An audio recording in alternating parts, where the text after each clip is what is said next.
your excitement, your bliss, your ecstasy, what turns you on. Like really, not sexually, just sexually, that too, but whatever turns you on in life completely. Like what sets you on fire, what makes you feel orgasmic throughout everyday life. There's something there. Why do you think you're excited about the things you're excited about? Is that just random? Does the brain know which chemical to fire off when it sees a certain color in a certain shape? Oh, that's really exciting. No, it does not know that. What excites you because it's more of yourself and is leading into more of yourself. And what doesn't excite you does not excite you because it's less conducive to fully expressing the unique theme you came here to explore. The who you are wants to express itself. The way to become really clear on that and become really a manifest embodiment, vessel, conduit of that true frequency of your true self, of your true who am I, is to follow that joy, that resonance, that inspiration, fearlessly, fearlessly, fearlessly, even when you're afraid, when you're completely afraid, fearlessly, fearlessly follow your joy, with respect to other beings' free will, with integrity, in other words, but that's it. That's your only limitation. And it's not a limitation. It's what you actually desire. It's actually part of your resonance. Because as soon as you sacrifice your integrity, you feel bad. No? You lower your frequency. There's something out of place there because it means you're believing in lack. You believe that in order to manifest what you want to manifest, you need to take something away from someone else. You're not being creative enough. You're not being a reflection of infinity. Infinity would never think that.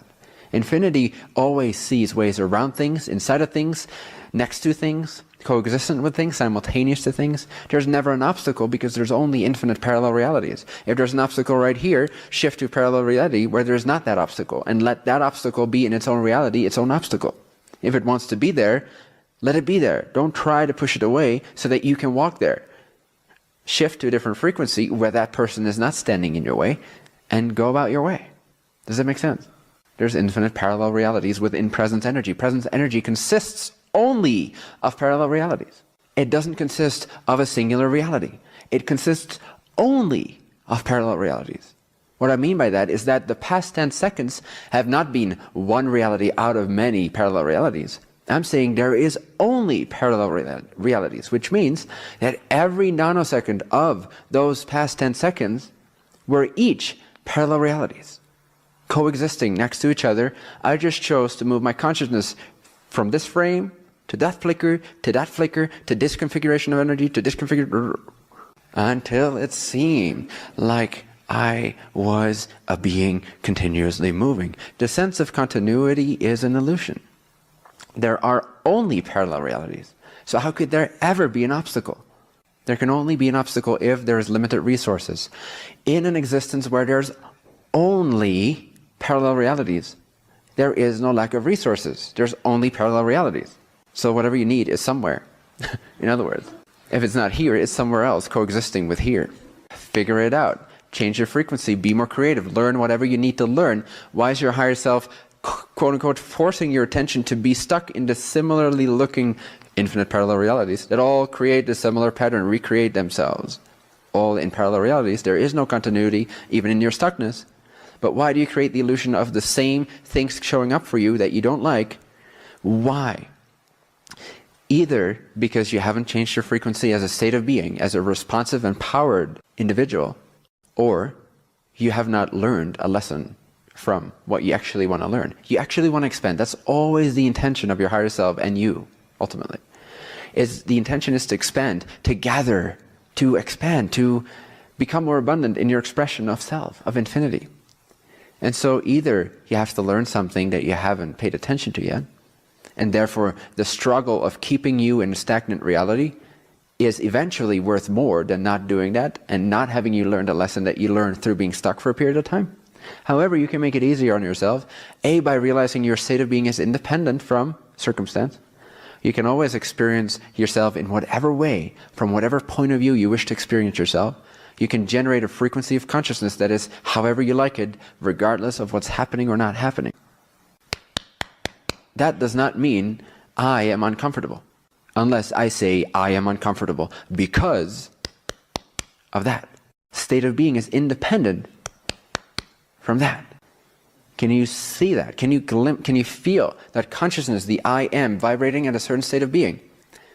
It's, in a sense, separate from, completely separate from the circumstance.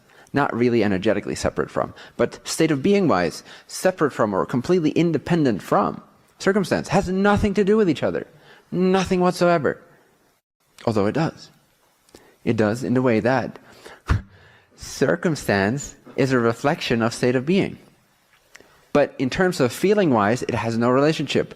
You've never experienced a circumstance. Ta-da. You have never experienced a circumstance. Ever. You've never experienced a circumstance. Does that hit home or not? It's another subtle realization. But you've never actually experienced a circumstance. It's impossible. It's mechanically, energetically impossible to experience a circumstance. Then what have you experienced? No, I've experienced a lot of things in my life, right? That's your response. No, I've experienced this circumstance. I've seen China. I've seen my mother pass away. I've seen this. I've seen many things. I'm very proud of my accumulation of experiences. But I've never actually experienced a circumstance. How can that be true? What are you experiencing right now? Are you experiencing the skin on my face? Are you really? Or are you experiencing your state of being? Are you experiencing my voice right now? Really, are you? Or are you experiencing your state of being? Circumstances are smoke and mirrors. They are empty illusions. They really are illusory. Not irrelevant, but illusory. Again, one of these things that traditional spirituality has messed up is to say that because everything is illusory, it's irrelevant. Totally different things. Totally different things. Yes, it's a complete illusion. Physical reality is a complete non-existent illusion. Doesn't make it irrelevant. It's the most relevant thing in infinity. You've never experienced a circumstance. You only ever experience your response to the circumstance. Your idea about the circumstance, your perception of the circumstance. In other words, collectively speaking, your state of being, your vibrational attitude. You only ever experience yourself. You cannot ever truly experience a circumstance. You don't experience this finger, you experience yourself responding to this finger in your own unique energetic way. Does that make sense? So you've never experienced a circumstance.